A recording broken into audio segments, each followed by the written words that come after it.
ఒక ఊర్లో ఒక రైతు ఉండేవాడు. అతనికి గోపి ఒక్కడే సంతానం. అందుచేత ఎప్పుడూ వాణ్ణి కంటికి రెప్పలాగా కాపాడుతుండేవాడు. తండ్రి పెద్దవాడయ్యాడు. ముసలితనంలో తండ్రిని బాధ పెట్టకూడదని కొడుకే వ్యవసాయం చేస్తున్నాడు. యువకుడు శక్తివంతుడు అవడం చేత కొడుకు విరామం లేకుండా పొలంలో పనిచేస్తుండేవాడు. ఆదాయం బాగానే ఉంది. కానీ ఎండలో పడి అట్లా విశ్రాంతి లేకుండా పనిచేస్తే అతని ఆరోగ్యం చెడిపోతుందని తండ్రి బాధపడుతుండేవాడు. ఎన్నోసార్లు కొడుకుతో, బాబు, విశ్రాంతి లేకుండా అదే పనిగా పనిచేస్తుంటే నీ ఆరోగ్యం చెడిపోతుంది. కాసేపు నీడలో విశ్రాంతి తీసుకుని కొంచెం నీళ్లు తాగి మళ్లీ పనిచేస్తుంటే బాగుంటుంది. దానికి పని పట్ల విధేయుడైన కొడుకు, నాన్న, విశ్రాంతి కోసం నేను కూర్చుంటే చివరికి నేను సోమరిపోతుగా మారిపోతాను. అందుచేత నా పనికి ఎప్పుడు అడ్డు చెప్పద్దు అనేవాడు.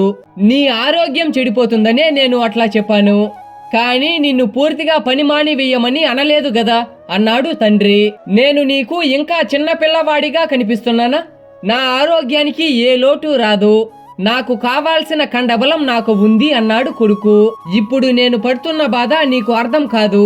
రేపు పెళ్ళయ్యాక నీకొక కొడుకు పుడితే ఆనాడు తెలుస్తుంది అని తన మనస్సులోనే ఎంతో బాధపడ్డాడు రైతు. కొన్నాళ్ల తర్వాత గోపికి పెళ్ళయింది. 1 సంవత్సరంలోనే తండ్రి కూడా అయ్యాడు. మనమడిని ఎత్తుకుని ఎంతో మురిసిపోయేవాడు తాత. ఒక రోజున రైతుకు ఒక ఆలోచన వచ్చింది. తన మనమడిని తీసుకుని కొడుకు పనిచేసే పొలం దగ్గరికి వెళ్ళాడు. తన మనమడిని ఎండలో పరుండబెట్టి దూరంగా వెళ్లి కూర్చున్నాడు. పసివాడు ఎండవేడికి తట్టుకోలేక ఏడుపు లంకించుకున్నాడు. ఏడుపు విని గోపి వెంటనే అక్కడికి పరుగున వెళ్ళాడు. పిల్లవాణ్ణి ఎత్తుకుని కోపంతో రుసరుసలాడుతూ, నాన్న, పెద్దవాడివే కాని నీకు ప్రపంచ జ్ఞానం ఉందా? చంటివాణ్ణి అట్లా ఎండలో ఎందుకు పడుకోబెట్టావు అని అరిచాడు. అందుకు ఆ రైతు నవ్వి, ఇప్పుడు నీవు పడ్డ బాధే నేను ఇంతవరకు పడుతున్నది. నిన్ను ఎండలో పని చేయవద్దనే వాణ్ణి కొడుకుగా నీవెప్పుడైనా నా సలహా పాటించావా? నేను పడ్డ బాధ నీకు తెలియజెప్పడానికే వాణ్ణి ఎండలో పడుకోబెట్టాను అన్నాడు.